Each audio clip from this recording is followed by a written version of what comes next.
श्री स्वामी समर्थ. यावर्षी 25 जुलै 2025 पासून श्रावण महिन्याला सुरुवात होणार आहे. त्यानुसार श्रावणात कोणत्या राशींवर भगवान शंकराची कृपा असणार आहे ते जाणून घेऊयात. हिंदू धर्मशास्त्रानुसार श्रावण हा अत्यंत पवित्र महिना मानला जातो, कारण या महिन्यात अनेक सण उत्सव साजरे केले जातात.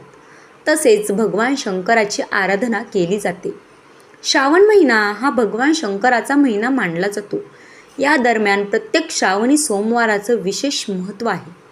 हेही महत्त्व आपण जाणून घेणारच आहोत. यंदा 25 जुलै 2025 पासून श्रावण महिन्याला सुरुवात होणार आहे.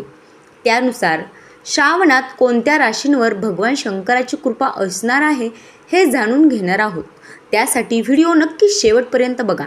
आवडला तर लाईक करा आणि असेच नवनवीन व्हिडिओ पाहण्यासाठी आपल्या चॅनलला स्वामी कृपा मोटिवेशनल हबला जरूर सबस्क्राईब करा.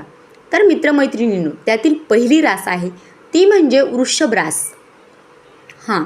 वृषभ राशीच्या लोकांसाठी श्रावण महिना फार शुभकारक ठरणार आहे. या राशीच्या लोकांवर बाबा भोलेनाथांची विशेष कृपा असणार आहे. तसेच या काळात तुमची अनेक रखडलेली कामे तुम्हाला पूर्ण करता येतील. तसेच तुमची आर्थिक स्थितीसुद्धा चांगली असेल. तुम्ही केलेल्या गुंतवणुकीतून तुम्हाला चांगला लाभ मिळणार आहे. नोकरदार वर्गातील लोकांना लवकरच प्रमोशन मिळण्याची शक्यता आहे.